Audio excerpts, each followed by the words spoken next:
السلام علیکم جی، یا علی مدد۔ آج میں مسجد پہنچ چکا ہوں۔ آج فیصلہ تھا یار، وہاں گئے تھے، کافی دیر ہو گئی، کوشش کی جلدی آنے کی، لیکن وہ بہت دیر ہو گئی۔ اور آئی فون کا جو میرا لینس ہے اس کے اوپر جو گلاس ہوتا ہے وہ بھی، کیونکہ چابیاں بھی پاکٹ میں تھی تو وہ ڈیمیج ہو گیا تھا۔ وہ جمعے کی نماز بھی تھی، مولانا تھے، گھر جانے کا ٹائم نہیں ملا، تو پھر جاوید بھائی کو میں نے بھیجا، وہ فروٹ وغیرہ لے کر آ گئے اور میں مسجد پہنچ گیا ہوں۔ مسجد صفائی انہوں نے کر دی ہے، منتری نے جھاڑو واڑو لگا دیا، یہ کرسیاں اور ٹیبلیں سیٹ ہو گئی ہیں۔ عزادار اور یہ خمینی اور بابا بھی آ گئے نمازیوں کی طرح، تیاری ہو رہی ہے ماشاءاللہ سے۔ فروٹ جاوید بھائی لا چکے ہیں، اور یہ ہمارے امیر علی جنتی ہیں۔ اور یہ دیکھیں، یہ انہوں نے جو ہے یہ آلو کے پکوڑے اور یہ سب چیزیں بن رہی ہیں ماشاءاللہ سے۔ اور آج ہم نے سولر کی بیٹری کا پانی چینج کیا، لیکن وہ میں نے اس کو بند کرنا بھول ہی گیا، دکھاتا ہوں۔ یہ میں دیکھو بھول گیا ہے،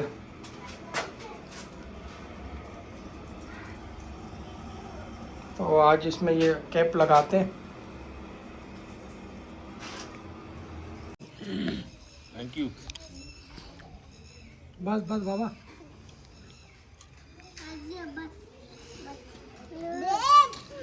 اوے پانچ ہوئے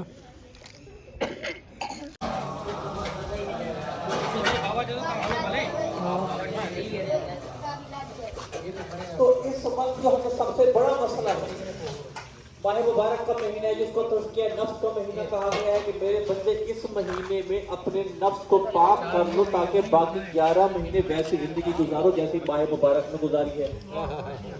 آدھی جب بن گئے تو آتے بگاڑنی نہیں ہے، یہ نہیں کہ ماہ مبارک کے رمضان ہے ان چیزوں کی عادتیں ہم جو ہے چھوڑ رہے ہیں اس کے بعد شروع کر دیں۔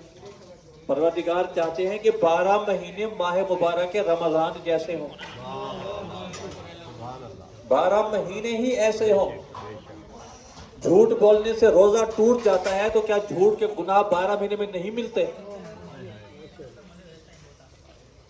حرام نگاہ سے اگر روزے پہ اثر پڑتا ہے تو کیا 12 مہینے روح پہ اثر نہیں پڑتا؟ پڑتا ہے۔ تو مخلوق اللہ تعالیٰ کی رضا اور رزق ایسے لوگوں کو خوش کر کے یا اپنے نفس کو خوش کر کے لینا چاہتی ہے اور اپنے اصل مقصد کو چھوڑ رہی ہے۔ کل ہم نے کہا کہ اللہ کی رضا کس میں ہے؟ والدین کی فرما برداری میں۔ رزق کس میں ہے؟ صدقہ دینے میں ہے، خرچ کرنے میں ہے، سخاوت کرنے میں ہے۔ امام علی رضا علیہ السلام ارشاد فرماتے ہیں،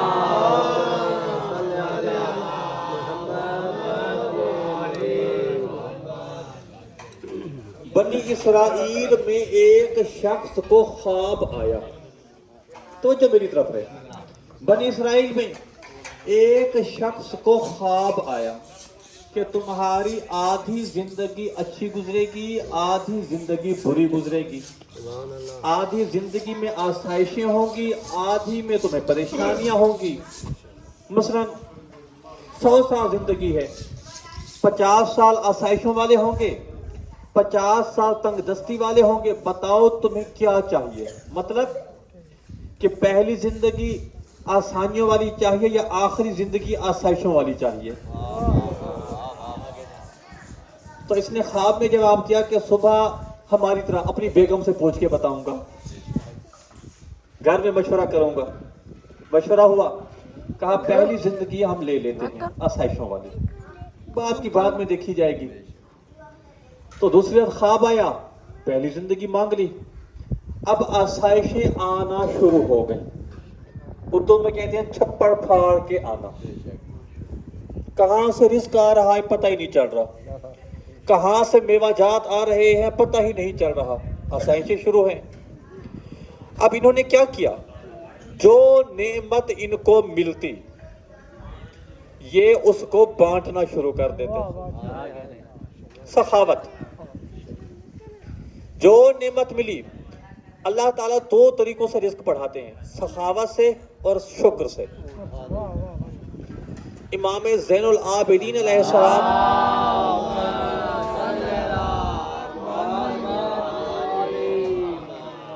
ہر نعمت کے ملنے پر شکر ادا کرتے تھے۔ सजदे शुक्र अदा करते थे हर नेमत के मिलने पे। मसलन अभी हमने कितनी ग़िज़ाएं खाई हैं, कितनी 5-6 खाई हैं ना, तो इमाम हमारे 6 सजदे कर चुके होते, अल्लाह ताला का शुक्र अदा कर रहे होते कि इतनी सारी नेमत इकट्ठी मेरे दस्तरखान पे मौजूद हैं। तो इन्होंने बांटना शुरू कर दिया, अपनी ज़रूरत का रखते, बाकी बांट देते, खुद भी मज़े से, अहले महल्ला भी मज़े से। और सबसे पहले जो सदका खैरात के हकदार हैं वो अपने बहन भाई हैं, अगर गरीब हैं। ज़कात के, खुम्स के हकदार सबसे पहले, अतियात के हकदार अपने बहन भाई, फिर कज़न, फिर अपने मोमिनीन बरादर महल्ले वाले। यानी इब्तिदा घर से करनी होती है। और हमारी ख्वाहिश होती है कि हम बाहर से करें। क्यों बाहर से करें? कि घर वालों को देंगे तो उनके साथ हमारी छोटी छोटी बात पे लड़ाइयाँ भी हैं और तारीफ भी नहीं होगी। हमें तारीफ भी तो चाहिए, हमें खुशामद भी तो चाहिए, बाहर लोगों को पता भी तो चलना चाहिए ना हम क्या कर रहे हैं। तो मासूम फरमाते हैं, परवरदिगार आलम कहते हैं कि इब्तिदा घर से करो। तो इन्होंने बांटना शुरू कर दिया। अब इन्होंने सोचा कि जितनी जिंदगी थी हमारे हिसाब किताब एक नॉर्मल, जैसे आजकल मसलन 50 से 60 साल है नॉर्मल एज, 50 से 60 साल। अगर कोई ज्यादा है तो अतिया खुदाबंदी है, नॉर्मल यही है तकरीबन।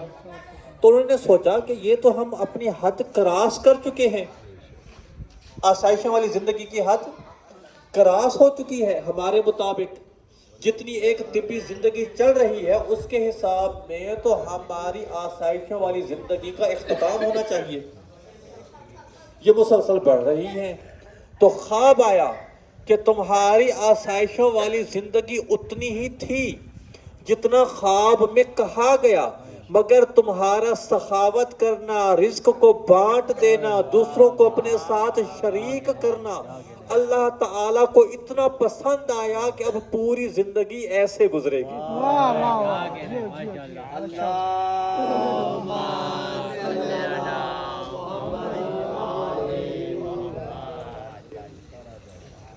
तो अल्लाह ताला को शुक्र बहुत पसंद है।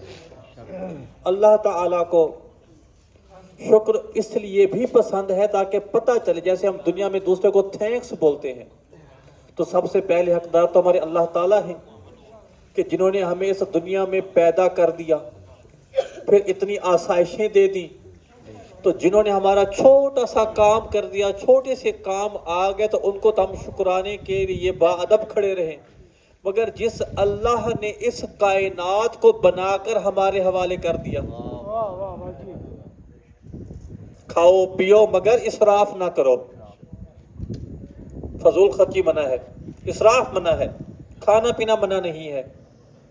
तो हम सब से पहले उसी का शुक्र अदा करें। हजरत ईसा अलैहिस्सलाम ने एक बंदे को देखा कि जो बुर्स और जुजाम की बीमारी में मुब्तला है और साथ नाबीना भी है, मगर अल्लाह का शुक्र अदा कर रहा है। ईसा अलैहिस्सलाम कहते हैं, बंदा खुदा किसका शुक्र अदा कर रहे हो? कहा, वो बीमारियां जो मेरे पास नहीं हैं, अल्लाह ताला ने मुझे नहीं लगाई, उसका शुक्र अदा कर रहा हूँ। कहा, कौन सी कसर रहती है? नाबीना तुम हो, बुर्स व जज़ाम तुम्हें है, लाइलाज बीमारियों के मरीज हो, कौन सी कसर रहती है? कहा, फिर भी अल्लाह ताला का शुक्र है कि सांसें चल रही हैं, जिक्र खुदा हो रहा है, नेकियां बढ़ रही हैं, गुनाह कम हो रहे हैं, फिर भी मुझे शुक्र अदा करना चाहिए। तो ईसा अलैहिस्सलाम ने अपना मोजज़ नुमा हाथ फेरा, मोजज़ नुमा हाथ फेरा, आंखों पे हाथ लगाया, बिनाई लौट आई, जिस्म पे हाथ फेरा, बीमारियां जाती रही। कहा, बेशक जो शुक्र अदा करता है अल्लाह ताला दुनिया में भी अजर देते हैं, आखिरत में भी अजर देते हैं। तो अजीजों, माह सब्र और शुक्र है ये। हमें इस महीने में बजाय इसके कि हम दूर वालों को राजी करें, इब्तिदा अपने घर से करें, शुक्राने की इब्तिदा अपने आप से करें। किसी ने पूछा कि कैसे मैं लज्जात को छोड़कर दीन की तरफ मायल हो जाऊं, मेरा दिल इबादत में लगे। कहा, आहिस्ता आहिस्ता जाओ, एकदम छलांग न लगाओ। पूछा कैसे? कहा देखो जिस तरह शिकारी शिकार करता है तो वो परिंदे या जानवर की तरफ कैसे जाता है,